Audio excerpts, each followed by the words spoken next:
موسیقی سننا گناہ ہے، اداکاری، گلوکاری اور اس طرح کے دیگر فنون سے وابستگی اچھا عمل نہیں ہے اور انسان کو نیکی کی جانب راغب ہونا چاہیے۔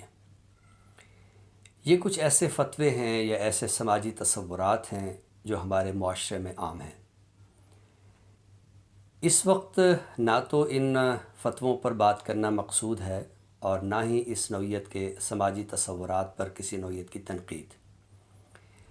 لیکن ایک حقیقت ہے کہ اردو حمد و نعت کے فروغ میں جہاں دیگر ذرائع استعمال ہوئے،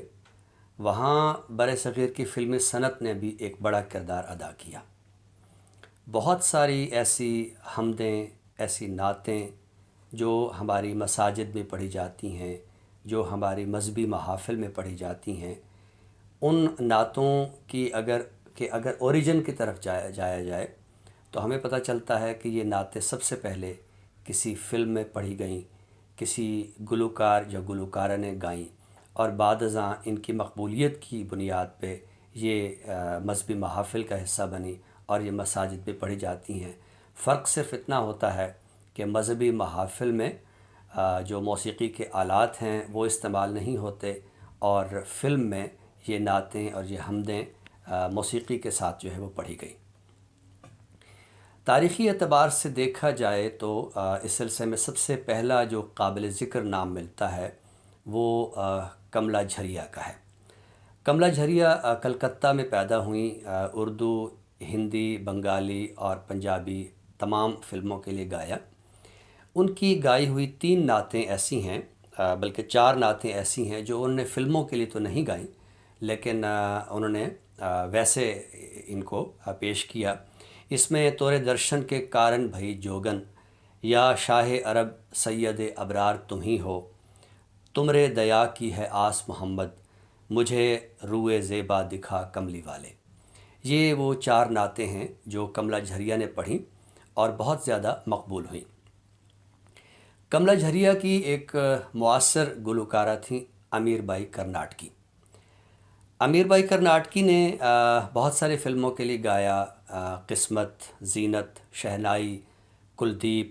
زمانہ اور اعلان۔ یہ وہ معروف فلمیں ہیں جن کے لیے امیر بائی کرناٹکی نے اپنے گانے جو ہے وہ ریکارڈ کروائے۔ ان کی پڑھی ہوئی ایک نعت، دربار محمد پر اے شوق جبیں لے چل، دل بھی یہ میرا چاہے لے چل تو وہیں لے چل،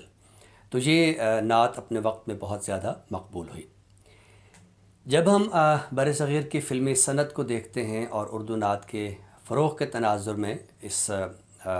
چیز کو دیکھتے ہیں تو ہمیں پتہ چلتا ہے کہ ایک بہت بڑا نام ہے محمد رفیع۔ محمد رفیع نے بے شمار حمدیں اور نعتیں گائیں۔ ان میں ایسی بھی ہیں جو غیر فلمی ہیں اور ایسی بھی ہیں جو انہوں نے فلموں کے لیے ریکارڈ کروائیں۔ کم و بیش 22 حمد و نعت ایسی ہیں جو غیر فلمی ہیں، اور 10 فلمیں ایسی ہیں، 10 نعتیں ایسی ہیں جو انہوں نے فلموں کے لیے گائیں۔ ان میں حاتم طائی، ماں کے آنسو، نیاز اور نماز، دین اور ایمان، مان گئے استاد اور بغاوت۔ محمد رفیع کی گائی ہوئی ایک نعت ایسی ہے کہ جسے بعد میں بہت سارے نعت خوانوں نے پڑھا اور وہ نعت بہت زیادہ مقبول ہوئی، اور اس کے بول ہیں، میری جھولی کو بھر دے اے خدا صدقے محمد کے۔ یہ وہ نعت ہے جسے بعضاں آج کل ہم دیکھتے ہیں کہ اویس رضا قادری اور حافظ احمد رضا قادری، ان کی آواز میں بھی یہ بہت زیادہ مقبول ہے۔ برصغیر کی فلمی صنعت کے حوالے سے ایک نام شمشاد بیگم کا ہے۔ شمشاد بیگم ان کا تعلق لاہور سے تھا، لیکن یہ قیام پاکستان کے بعد یہاں واپس نہیں آئیں اور یہ بھارت کی ہو کر رہ گئیں۔ ان کی 2 نعتیں ایسی ہیں جو انہوں نے فلم ماں کے آنسو کے لیے ریکارڈ کروائیں، اور انہیں بعضاں بہت سارے پاکستانی گلوکاروں نے بھی گایا، اور جو ہمارے عہد کے مقبول نعت خواں ہیں انہوں نے بھی ان نعتوں کو پڑھا اور بہت زیادہ مقبولیت حاصل کی۔ ان میں ایک نعت ہے، پیغام صبا لائی ہے گلزار نبی سے، آیا ہے بلاوا مجھے دربار نبی سے، اور دوسری نعت ہے، میں سو جاؤں یا مصطفیٰ کہتے کہتے، کھلے آنکھ صلی اللہ کہتے کہتے۔ اس نعت کو نیرہ نور نے بھی گایا، اور خورشید احمد ہمارے ایک بڑے ممتاز نعت خواں گزرے، انہوں نے گایا، رؤوف روفی صاحب نے بھی اس کو گایا، اور جو ہمارے نوجوان جو ہمارے گلوکار ہیں جن کا نعت خواں ہیں کہ جن کا سلسلہ اویس رضا قادری سے شروع ہوتا ہے، اور پھر ایک پورا کراچی کا اسکول آف نعت ہے کہ انہوں نے یہ نعتیں پڑھیں، تو یہ نعتیں ان نعت خوانوں نے بہت زیادہ دہرائیں اور مذہبی محافل میں پڑھیں اور بہت زیادہ مقبولیت حاصل کی۔ لیکن شاید اس کا ذکر بہت کم ہوتا ہے کہ یہ نعتیں سب سے پہلے شمشاد بیگم نے فلم ماں کے آنسوں کے لیے ریکارڈ کروائیں۔ برصغیر کی فلمی صنعت میں ایک بہت بڑا نام لتا منگیشکر کا ہے۔ لتا منگیشکر نے بہت زیادہ نعتیں تو نہیں پڑھیں، ان کے ریکارڈ پر کوئی 4 یا 5 شاید نعتیں ہیں، لیکن ان کی ایک نعت ایسی ہے جو انہوں نے مغل اعظم کے لیے ریکارڈ کروائی، اور یہ وہ معروف نعت ہے کہ جس کے بول ہیں: بے کس پہ کرم کیجئے سرکار مدینہ۔ نوشاد کی موسیقی میں یہ وہ نعت ہے جو اداکارہ مدھو بالا پہ فلمائی گئی، اور وہ یہ کردار کر رہی تھی انارکلی کا۔ اسی طرح فلم نیاز اور نماز، صنم بے وفا اور اللہ رکھا، اس کے لیے بھی لتا منگیشکر نے بہت ساری نعتیں ریکارڈ کروائیں۔ لتا منگیشکر کی آواز سے مشابہ ایک گلوکارہ تھیں سمن کلیان۔ ان کی ایک حمد ہے: اللہ تو کرم کرنا، مولا تو کرم کرنا۔ یہ بھی ہم دیکھتے ہیں کہ عصر حاضر میں بہت زیادہ مقبول ہے، اور اس کا ذکر بہت کم ہوتا ہے کہ یہ سب سے پہلے سمن کلیان نے گائی۔ قیام پاکستان کے بعد لاہور پاکستان کی فلمی صنعت کا ایک ہب بنا، ایک بہت بڑا مرکز بنا، اور بہت ساری فلمیں اس پلیٹ فارم سے ہمارے سامنے آئیں۔ پاکستانی فلمی صنعت میں جب ہم حمد و نعت کے فروغ کے حوالے سے دیکھتے ہیں تو سب سے پہلے ہمیں فلم درد کے لیے ثریا کی آواز میں گائی ہوئی ایک نعت ملتی ہے، اور اس کے بول ہیں: بیچ بھنور میں آن پھنسا ہے دل کا سفینہ شاہ مدینہ۔ ایک عرصہ تک یہ نعت بہت مقبول رہی۔ اسی طرح ہم دیکھتے ہیں کہ فلم فرنگی کے لیے ملکہ ترنم نور جہان کی آواز میں تیری ذات ہے مظہر نور خدا، یہ بہت نہ صرف یہ کہ نعت مقبول ہوئی، اس نعت کا ایک خاص پہلو یہ بھی ہے کہ فلم میں یہ نعت پڑھنے سے پہلے مولانا حالی کے وہ معروف اشعار پڑھے جاتے ہیں کہ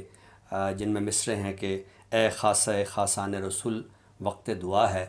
امت پہ تیری آ کے عجب وقت پڑا ہے۔ پاکستانی فلمی صنعت میں ہم اگر حمد و نعت کے سلسلے کو آگے بڑھاتے ہوئے دیکھیں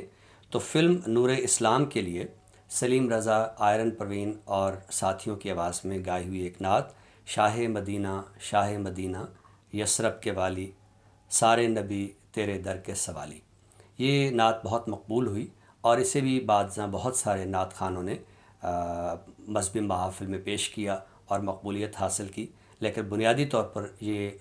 نعت جو ہے سلیم رضا اور آئرن پروین کی آواز میں ہے۔ اسی طرح ایک نعت جو کہ قوالی ہی کے اسلوب میں پیش کی گئی، زبیدہ خانم، اقبال بانو اور ناہید نیازی کی آواز میں فلم ایاز کے لیے: جو نہ ہوتا تیرا جمال ہی تو جہاں تھا خواب و خیال ہی، صلو علیہ وآلہ۔ اسی طرح ایک نعت فلم ہمراہی کے لیے مسعود رانا کی آواز میں ہے: کرم کی ایک نظر ہم پر خدا را یا رسول اللہ۔ آپ جانتے ہیں کہ مسعود رانا بہت اونچے سروں میں گایا کرتے تھے، اور ان کے بہت سارے ملی نغمے بھی اسی طرح اونچے سروں میں ہیں، تو یہ نعت بھی اسی اسلوب میں ہے، اور اس میں فریاد اور استغاثے کا ایک خاص ہمیں رنگ دکھائی دیتا ہے۔ اسی طرح ایک نعت اس سلسلے میں تھوڑی سی تحقیق کی جانی چاہیے کہ یہ نعت فلم کے لیے گائی گئی یا یہ قوالی جو ہے بعد ازاں فلم کا حصہ بنائی گئی۔ یہ ہے عشق حبیب کے لیے غلام فرید صابری قوال کی آواز میں: میرا کوئی نہیں ہے تیرے سوا۔ اردو حمد و نعت کے فروغ میں برصغیر کی فلمی صنعت نے کیا کردار ادا کیا ہے؟ ظاہر ہے کہ یہ ایک مختصر سی گفتگو ہے جس میں تمام پہلوؤں کا احاطہ ممکن نہیں ہے، اور بہت ساری حمد و نعت ایسی بھی ہیں کہ جن کا ذکر شاید نہیں ہو سکا۔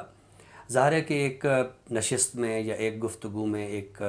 محدود سا جائزہ ہی شامل کیا جاتا ہے، لیکن بنیادی طور پر یہ دیکھا جانا چاہیے کہ ہم جب سماج میں اس نوعیت کی باتیں عام کرتے ہیں کہ اداکاری یا فلم یہ صرف اور صرف جو ہے یہ ایسے عمل ہیں کہ جو گناہ کے کام ہیں، اور ہم نوجوانوں کو ان چیزوں سے بہت زیادہ دور بھی رکھتے ہیں، لیکن بعد ازاں انہی چیزوں سے ہم اپنی مذہبی محافل میں استفادہ بھی کرتے ہیں اور اس استفادے کا ہم ذکر بھی نہیں کرتے ہیں، تو ہمیں زندگی کے مختلف شعبوں میں